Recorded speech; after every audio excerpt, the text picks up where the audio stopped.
Big Boss season 8 உடைய current voting list தான் நம்ம வந்து பார்க்க போகிறோம். இதில் வந்து பார்த்தோன்னா முத்துக்குமரன் வந்து 34.09% ஓட்டு வாங்கியிருக்காரு. சௌந்தர்யா வந்து 17.95%. இதில் வந்து பார்த்தோன்னா பவித்ரா தான் பரிதாபமாக வந்து பார்த்தோன்னா 8.47. ஆனால் தீபக் வந்து பார்த்தோன்னா நிறைய ஃபேன்ஸ் வந்து சப்போர்ட் பண்ணுற மாதிரி அந்த கமெண்ட்ஸ்லாம் பார்க்கும்போது தெரியுது. ஆனால் வந்து தீபக்கு ஓட்டிங் லிஸ்ட் வந்து பார்த்தோன்னா 9.62 தான் வந்திருக்கு. இது வந்து அன்அஃபிஷியலான ஒரு ஓட்டிங் லிஸ்ட்டு தான். மேபி வந்து ஹாட்ஸ்டாரில் அஃபிஷியலாக வந்து அதிகமாக வர்றதுக்கான சான்சஸ் அதிகம். பட் அன்அஃபிஷியலுமே வந்து மோரோவர் வந்து பார்த்தோன்னா அஃபிஷியலுக்கு ஈக்குவலாக இருக்கிற மாதிரி தான் இருக்கும். பட் தீபக்கு ரொம்ப ஓட்டிங் கம்மியாக வர்றதுக்கு வந்து ரீசன் என்னங்கிறது தெரியல. பட் சௌந்தர்யாவுக்கு வந்து பார்த்தோன்னா 17.95%. ஸோ அது பிஆர் டீம் வந்து ஒர்க் பண்ணியிருக்கலாம். விசாலுக்கு வந்து பார்த்தோன்னா 10.25 வந்திருக்கு.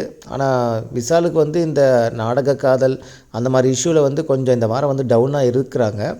பட் தீபக்கும் இந்த வாரம் வந்து கொஞ்சம் டவுனாக வந்து ஃபீல் பண்ண மாதிரி இருந்துச்சு. ஸோ அதனால தான் மேபி வந்து ஓட்டிங் லிஸ்ட்டு வந்து கம்மியாக வந்திருக்கலாம்னு நினைக்கிறேன்.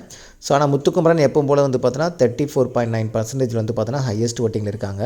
பார்க்கலாம் அடுத்தடுத்து வரக்கூடிய ஓட்டிங் லிஸ்ட்டில் யார் முன்னாடி பின்னாடி இருக்காங்க. ஏன்னா நாளைக்கு ஒரு நாள் இருக்குது. ஸோ அதை வச்சு நம்ம என்ன எதுங்கிறது டிசைட் பண்ணலாம். ஓகேங்களா?